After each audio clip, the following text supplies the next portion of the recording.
I stood at the edge of the party, heart steady, watching Nathan laugh with his new fiancée, Kayla. Their smiles froze the moment they saw me. I stepped forward, handed Nathan an envelope, and forced a calm smile.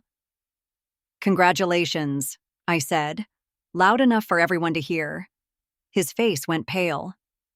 Kayla snatched the letter from his hand, her shriek slicing through the music as she read the will's secret clause. "Divorce me. Lose everything." Nathan looked like his world just ended. Want to hear what led to this jaw-dropping moment? Stick around and subscribe for the next chapter. I remember the day it all ended like it happened just a minute ago. Nathan stood across from me in our kitchen, looking so calm while my world was falling apart. He wouldn't even look me in the eyes. "Amelia," he started, "I need space. I don't want to be married anymore." His words hit me like a truck. After 15 years of building a life together, raising dreams together, laughing and fighting together, he wanted space? Just like that? I felt something inside me crack, but I didn't let him see it. I stood there, clutching the handle of a coffee mug so hard I thought it would break in my hands. "Okay," I whispered, somehow keeping my voice steady. His shoulders dropped, almost like he was relieved I didn't scream or cry. "I think it's for the best." I wanted to ask best for who, but I couldn't. The pain was too sharp, and the humiliation even worse. I was his loyal wife, the one who stood by him through every promotion, every failure, every illness. And he wanted space? Instead, I walked to the drawer and pulled out the folder where we kept important documents. Birth certificates, the deed to the house, the marriage license. My hands moved like they weren't even mine. Nathan shifted on his feet, uncomfortable. I've already spoken to a lawyer," he admitted. That cut deeper than the divorce itself. He'd planned this, behind my back. "So you were just waiting to tell me?" I asked softly. He nodded, avoiding my eyes. "It's easier that way." "Easier for you," I thought bitterly. He pushed a couple of papers across the table. "These are the divorce documents," he said, voice flat like he was discussing a grocery list. I didn't argue. I signed. 1, 2, 3, 4 lines. My name, over and over, slicing away 15 years of my life. When I finished, I looked at him and tried to find a trace of the man I married. The man who once promised me forever, who kissed my forehead when I had a fever, who held me when my mother died. But there was nothing left of him. Just a stranger standing in my kitchen, waiting to walk away. Nathan picked up the folder and nodded stiffly. "I'll handle everything with the house." "Sure," I answered. And that was it. He left, just like that. I stood alone in the kitchen for a long time, staring at the spot where he'd stood. My brain couldn't catch up to what had just happened. My hands were trembling. My legs were weak. I had to hold the counter so I wouldn't fall. 15 years. Over. I finally let the tears come, sinking to the cold tile floor, hugging my knees as the sobs tore out of me. It was like someone had ripped a hole in my chest. He didn't even say sorry. Days passed in a blur. Nathan moved out, and I watched him load his expensive suits and golf clubs into the trunk of his car without a single glance back at me. He looked free, like I'd been a chain around his neck. That thought burned like acid. People whispered, of course. Some pretended to be sorry for me. Others smiled behind my back like they'd seen it coming. My friend Lydia was the only one who sat with me, night after night, letting me cry until I couldn't anymore. "Amelia, you did nothing wrong," she kept saying. "You were a good wife, you gave him everything." But if I was so good, why wasn't I enough? I couldn't answer that question. And in those quiet, lonely nights, I wondered if maybe I had lost myself somewhere along the way. If I had spent so much energy being Nathan's perfect wife that I forgot to be Amelia. Maybe that was why he left. Or maybe he was just selfish. Either way, the divorce was real. The papers were signed. My marriage was over.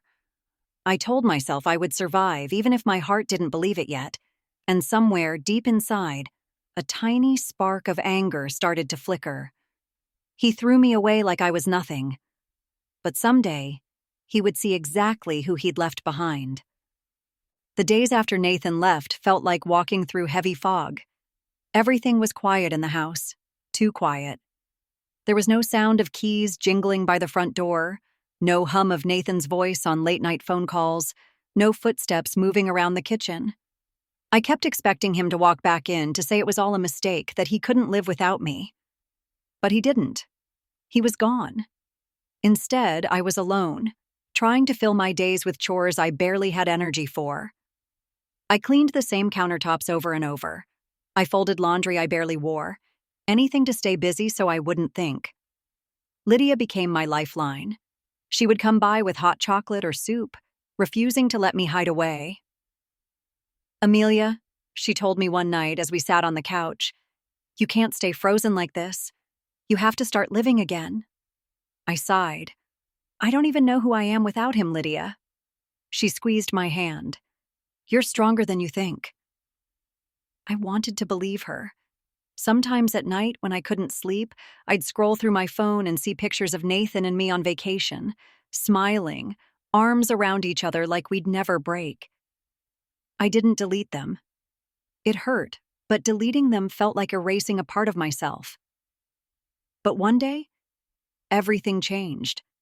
It started when I went to pick up some mail that Nathan had forwarded to my address by mistake. There, on top of the stack, was a glossy wedding magazine with a Post-it note stuck on it. "Venue options for our big day, Kayla." My stomach twisted. Kayla. His secretary. It wasn't just a rebound. It was real. They were already planning to marry, while my heart was still in pieces on the floor. I tried to calm my shaking hands. I could almost hear Lydia in my head telling me to breathe. But what made the burn even worse was the place they were thinking of getting married. The lodge. Our lodge. The vacation spot Nathan and I had gone to every summer for years. The place where he promised me forever. I slammed the magazine shut and pushed it away. Was there no part of me he wouldn't steal for her? For the first time since he left, I felt something hot and alive inside me. Anger. It was better than sadness. It was sharp, and it gave me focus.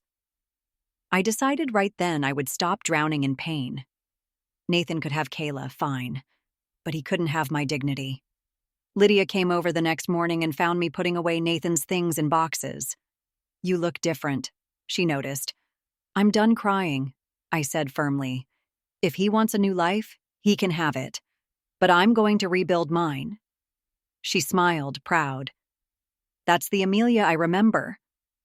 Together, we packed up the last pieces of Nathan's life from my house. His ties, his shirts, his old books. When I shut the closet door, it felt final.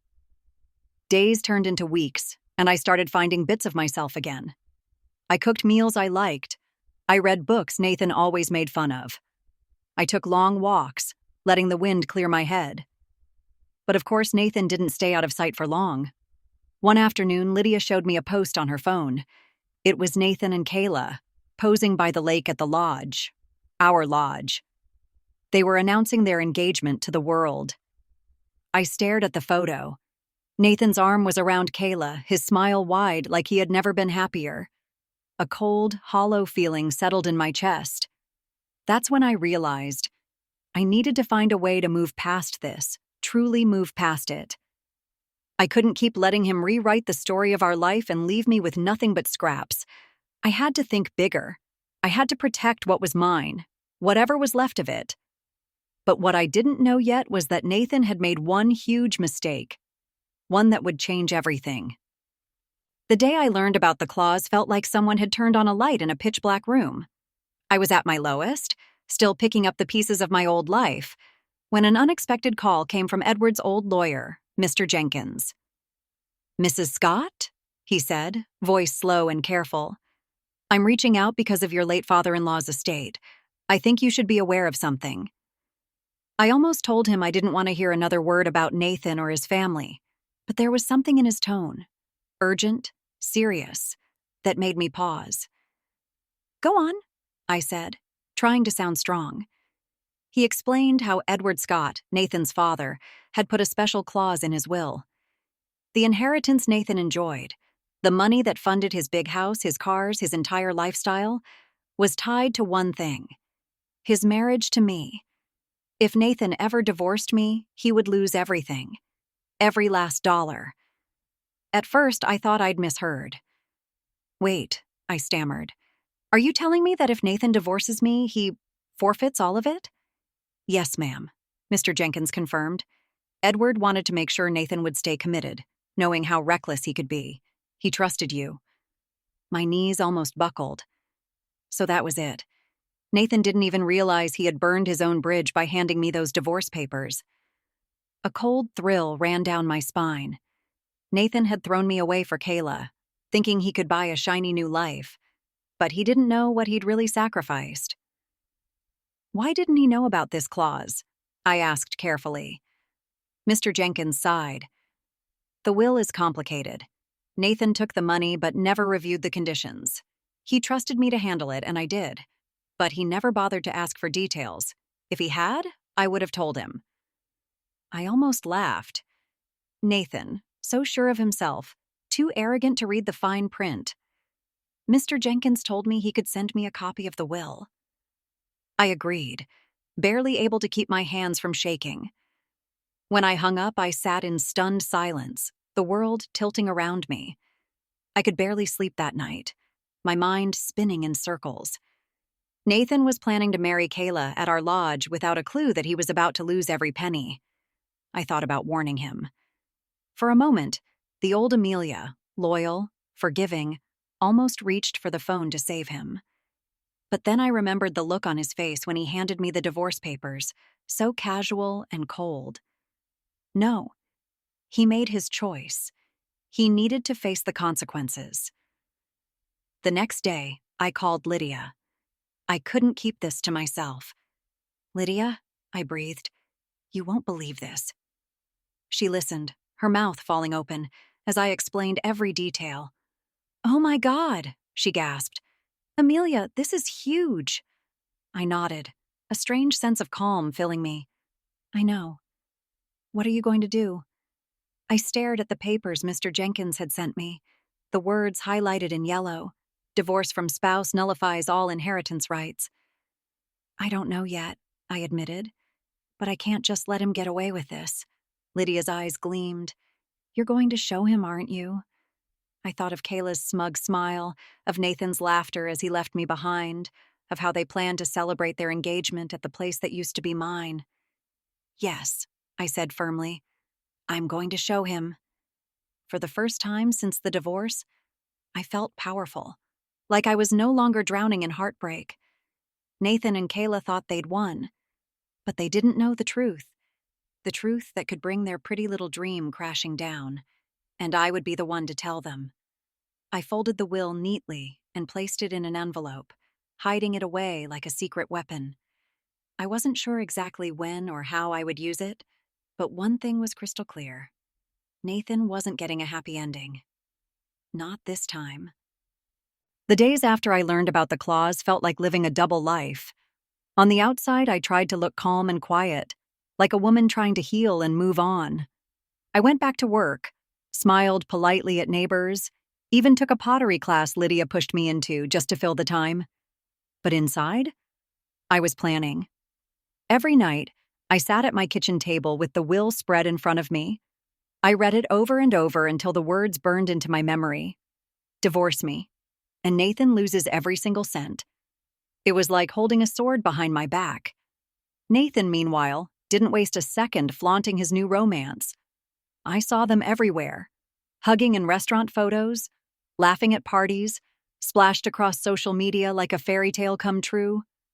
One day, Lydia showed me a video Nathan posted, a quick tour of the lodge, the place he and I had visited so many times, now marked with "Kayla plus Nathan are forever" in sparkly letters on a banner. My stomach turned. They were getting engaged at my favorite place, the spot Nathan once promised me a lifetime of love. The nerve. Lydia saw the rage in my eyes. Are you sure you're okay? I'm fine, I lied. But I wasn't fine. I was focused. I decided I wouldn't tell Nathan right away. No, he deserved to feel safe and proud of his choices before I pulled the rug out from under him. He should taste his big, perfect moment before I ended it. So I acted the part of a quiet, forgotten ex-wife. I didn't answer his messages about the house. I didn't fight him over money. I let him believe I was out of the way. One afternoon, Lydia and I met at a coffee shop, and I spread out my plan on a napkin. I'm going to let him announce the engagement, I explained. Then I'll show up, just like he doesn't expect, and I'll deliver the will right into his hands. Lydia's jaw dropped. Amelia, that's savage. He left me no choice, I whispered. He took everything from me, and now I'm taking it back. Lydia nodded, pride shining in her eyes. He deserves every bit of this. In the following weeks, I moved through my routines like a ghost, but stronger somehow. Every time I packed another one of Nathan's forgotten things into a box, I felt lighter. Every time I saw Kayla's perfect smile in photos, I reminded myself she was sitting on a throne made of lies. Then the engagement date came up in the news. Kayla's mother even gave an interview, gushing about how the celebration would be the event of the year at the lodge. I felt a chill, imagining their guests laughing on the same lake dock where Nathan once kissed me under the stars. But I wouldn't break. I'd already broken once, and that was enough. I found the envelope, carefully placing a copy of the will inside. I wrote Nathan's name across the front in my neat handwriting, the same handwriting he used to tease me about for being too perfect. That night, Lydia came over to check on me. Are you sure you want to do this? She asked. I nodded without hesitation. I'm sure. I want him to see my face when it all comes crashing down. She squeezed my shoulder. Then I'll be right here with you, cheering you on. For the first time, I smiled. Nathan and Kayla thought they'd get to celebrate their new life, dancing and laughing while I disappeared. But they didn't know me as well as they thought. I wasn't going to vanish. I was going to stand right in front of them, look Nathan straight in the eye, and remind him that some vows have consequences, consequences you can't just run away from. I went to sleep that night holding the envelope on my nightstand, the sharp corners digging into my palm. It was like holding a piece of my own power. No more tears, no more begging, just truth, and it was almost time to deliver it. The morning I saw the official announcement, my heart pounded like a drum. Kayla had posted a shiny, carefully edited video on social media. Nathan down on one knee, the ring sparkling so bright it looked fake. She squealed, and then they kissed, all staged perfectly for the camera. I couldn't look away, even though it made my chest burn. They were going to hold the engagement party at the lodge. Our lodge. The place where Nathan once swore I'd be the only woman in his world. I felt like I was watching a nightmare on repeat. Lydia came over, a determined look on her face. Did you see it? I nodded, swallowing hard. She put a hand on my arm. Amelia, you don't have to go there. You could mail the will. Save yourself the pain. But I shook my head. No. I need to see his face. I need to stand in front of him just once and tell him congratulations while his world shatters. Lydia exhaled, then gave me a small, sad smile. Then I'm with you. We started preparing. Lydia helped me pick out a simple, elegant dress. Nothing flashy, but enough to remind Nathan who I was, who he'd left behind.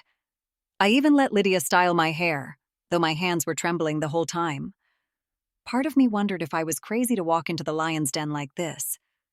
But the other part, the part that had been crushed and abandoned, refused to stay quiet. A few days before the engagement party, I got an official invitation in the mail. Kayla had the nerve to send me one. The envelope was white and glossy, with gold script announcing, Nathan Kayla, a celebration of forever. My hands shook when I read it. Did they really believe I'd just smile and wish them luck? I almost laughed. I placed their invitation next to the envelope holding the will, two symbols of what had been and what was about to be destroyed. That night, I couldn't sleep. I lay awake, thinking about how Nathan used to hold me on those same lodge balconies, whispering forever in my ear, thinking about how easily he'd erased me. But I wouldn't let him erase me. No, I would stand in front of him and take back my power. On the day of the party, Lydia drove me to the lodge. My stomach twisted the closer we got. The place looked exactly the same. The stone walkway, the white fairy lights wrapped around the trees, the peaceful lake beyond the deck. Memories came rushing back so hard I almost cried, but I forced myself to stay calm. Lydia squeezed my hand. "You've got this." "I know," I whispered. We stepped out of the car, and I saw them through the crowd. Nathan in a crisp blue suit, Kayla in a bright white dress that looked suspiciously close to a wedding gown. They were laughing, talking to guests, so sure of themselves. I felt the envelope dig into my palm. 1 step, 2 steps. My heels clicked on the stone path. People turned to look, their smiles freezing when they recognized me. I was the ex-wife, the ghost of Nathan's past, showing up like a storm. Nathan's eyes found mine, and for a split second he looked confused, then annoyed like I was a stray dog he'd hoped wouldn't come back. Kayla's fake smile faltered. I stood tall, letting the wind lift my hair from my shoulders. "Remember me?" I thought. "You should have never forgotten me." I stepped closer, so close I could see Kayla's makeup beginning to crack from the heat. "Amelia," Nathan finally managed, his voice stiff. "Why are you here?" I smiled calmly. "Oh, I just wanted to say congratulations." Then I held up the envelope and placed it firmly in his hand. He looked down, confused. "What is this?" "Something you forgot," I said softly. Nathan frowned, starting to open it, but I turned away before he could see my face fall apart. Lydia grabbed my arm, steadying me. "You did it," she whispered. I nodded, breathing hard. I had done it. I'd given him the truth. Now it was only a matter of time before it blew up everything he'd tried to build. I stood on the lodge deck, my heart pounding so hard I could barely hear the music playing behind me. Nathan was reading the paper I'd handed him, his lips moving silently as he tried to understand what the words meant. Kayla leaned over his shoulder, smiling at first. Then her face twisted as she read the highlighted sentence. "Divorce from spouse nullifies all inheritance rights." It was like a storm rolled in all at once. "What is this?" Kayla hissed, her voice rising so high it made people turn and stare. Nathan's hands were trembling, the page rattling in the breeze. He tried to talk, but no words came out. I took a steady breath, refusing to let them see me scared. I had dreamed of this moment for weeks, planned every second, but standing there felt even more powerful than I imagined. "It's your father's will," I told him calmly. "You should have read the fine print." Kayla's face went white as paper. "Nathan," she snapped, grabbing his sleeve, "tell me this is a joke." He didn't answer. His eyes darted between me and the paper, confusion turning into horror. I wanted to feel sorry for him for a moment. I really did. But then I remembered signing those divorce papers alone in my kitchen, tears streaming down my face, while he walked out to chase a new love. No. No sympathy left. Kayla's voice shook with rage. "What does this mean? Nathan, answer me." "It means," I said clearly so everyone could hear, "that if Nathan divorced me, he lost his father's entire inheritance. Every penny." A collective gasp spread through the guests. Kayla's eyes went wild. "Is this real?" she demanded. Nathan finally found his voice, a strangled, broken sound. "It can't be. Dad wouldn't—" "Oh, but he did," I interrupted. "He trusted you'd keep your vows. But you couldn't." Nathan's mouth opened and closed, like a fish gasping for air. Kayla's hands balled into fists. So you're broke?" He didn't answer. She let out a high, ugly shriek, loud enough to make everyone jump. "You told me we'd have everything. You lied!" Nathan turned to her, trying to calm her down, but Kayla shoved him away so hard he nearly fell over. "You ruined my life!" she screamed, voice cracking. I gave up everything for you. People were staring openly now, whispering, eyes wide with shock. Nathan looked at me then, as if hoping I might save him. Like I'd swoop in and tell him it wasn't true, that I'd fix it all. But I stayed silent, letting him drown in the choices he'd made. You brought this on yourself, I said softly. Kayla's hands flew to her hair, pulling at it like she was going to tear it out. I am not staying with a broke man. I am not. She turned and ran, her dress catching on the edge of a table, tearing with a loud rip before she disappeared into the lodge. Nathan reached after her helplessly. Kayla, wait! But she was gone. He looked back at me with empty eyes, the realization crashing down on him like a wave. All this time, he whispered. You knew? I nodded. His voice shook. Why didn't you tell me? I took a long breath, steady and proud. Because you didn't ask. You never asked what you were throwing away. He sank into a chair like the air had been punched out of him. I saw the life he'd tried to build with Kayla shatter into pieces right there. Lydia came to stand beside me, her arm gently pressing against mine. You did what you had to do, she murmured. I nodded, still staring at Nathan. He made his choice, I whispered. Now he has to live with it. The guests were still murmuring, their shocked faces turning away from the scene like they'd just watched a bad dream come true. Nathan stayed slumped, head bowed, the envelope crumpled in his shaking hands. For a moment, I almost felt sorry again. But only for a moment. Because in the silence that followed, I felt something inside me grow light, free. The moment after Kayla stormed off felt like a strange dream. Guests were scattering, whispering, and throwing shocked glances over their shoulders. Nathan stayed hunched over on the wooden deck, clutching the crumpled will like it was a grenade about to go off. Lydia squeezed my arm, steadying me. Do you want to leave? She whispered. But I shook my head. Not yet. Nathan finally lifted his head to look at me. His eyes were glassy, stunned, like a man who'd been hit by a truck. I almost didn't recognize him, this broken version of the husband who once felt larger than life. Amelia, he croaked, voice thin. How long have you known? I stepped closer, calmly, feeling all those years of hurt drain away. Long enough, I told him. He swallowed, hard. You planned this, didn't you? I met his eyes. No, Nathan. You planned this.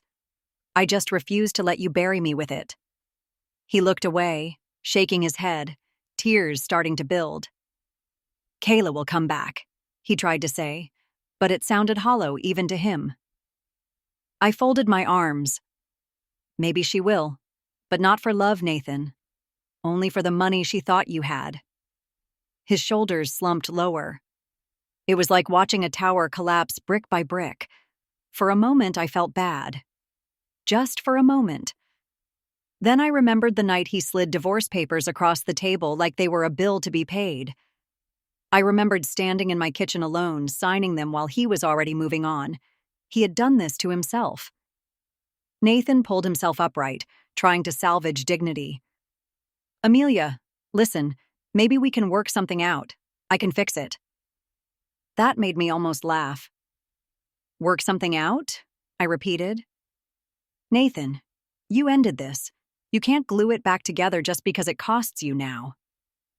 His face twisted, like he was realizing the finality of it. I never wanted to hurt you, he mumbled. That's exactly what you did, I said quietly. People were still pretending not to watch, sipping their drinks with wide eyes, eavesdropping on every word. I didn't care. Why are you here, Amelia? Nathan asked, voice breaking. Why show me this now? I stood tall, stronger than I had felt in years. Because you tried to throw me away. You tried to erase me from your story, Nathan. But you forgot. I was your story. I was your partner, your wife, the one who stood by you when no one else did. You don't get to rewrite me out. His lip quivered. So, what happens now? I looked him dead in the eye. You live with the choices you made. That's what happens. Silence fell between us. Lydia stepped forward and took my hand, squeezing it proudly. We're leaving, I told Nathan. He tried to stand, reaching for me. Amelia, please, I can... But I stepped back, out of his reach. No, I said firmly. You already took everything I could give. There's nothing left. I turned then, my chin high, my heart finally beating free. Lydia matched my steps, like a shield beside me, as we walked down the stone steps of the lodge one last time. As I reached the edge of the parking lot, I looked back. Nathan was still on the deck, alone, surrounded by the mess he had made. The lake behind him sparkled, mocking the perfect future he thought he had. Lydia opened the car door for me. You okay? She asked softly. I nodded. I think I'm finally okay. Driving away from that place felt like leaving a cage behind. The air was fresh, crisp, and full of possibilities. I could breathe again. For 15 years, I'd been Nathan's shadow, the dependable wife who supported his dreams. Now I was just me, Amelia. As the lodge disappeared in the rearview mirror, a tiny smile tugged at my lips. I wasn't broken anymore. I was ready to rebuild brick by brick on my own terms. Nathan might have taken my heart for a while, but he would never take my spirit. The next morning, the world felt brand new. I woke up in my quiet house, sunlight pouring through the curtains, and for the first time in what felt like forever, I wasn't afraid to get out of bed. No Nathan's voice echoing in my head. No fear of what he might do next. Just peace. Lydia called me that afternoon, her voice excited. Amelia, have you seen the news? I hadn't. She sent me a link and I clicked it with a trembling hand. There was Nathan's name splashed all over the local business pages. Nathan Scott loses fortune after secret will clause revealed. The comments were brutal. People called him reckless, foolish, greedy. And Kayla? She had completely disappeared, taking her designer luggage and running off without a trace. For a second, the old part of me felt sorry for him. But only for a second. Nathan had built his castle on top of my heart, then tried to knock me down like I was nothing. Now he'd lost everything, and it wasn't my job to rescue him. Lydia took me out to lunch to celebrate. Over fresh lemonade and sandwiches, she raised her glass to me. To Amelia, she grinned, to taking your power back. I smiled, clinking my glass against hers. To moving on, I added. After lunch, I took a long walk by myself. I passed couples holding hands, families laughing, kids chasing bubbles in the park. I didn't feel sad. I didn't feel left out. I felt free. I stopped at a little bookstore, bought myself a mystery novel, and sat down on a bench to read. The world around me felt brighter, as if I'd stepped out of a storm into clear skies. Nathan's memory would always hurt a bit, like an old scar. But scars heal, and mine was healing. As I turned the page of my book, I caught myself smiling, really smiling, and realized I was proud of myself. Proud for surviving. Proud for standing up, even when my heart was breaking. I had loved Nathan with everything I had, but that chapter was closed. And now, it was my turn to write a new one. Just for me.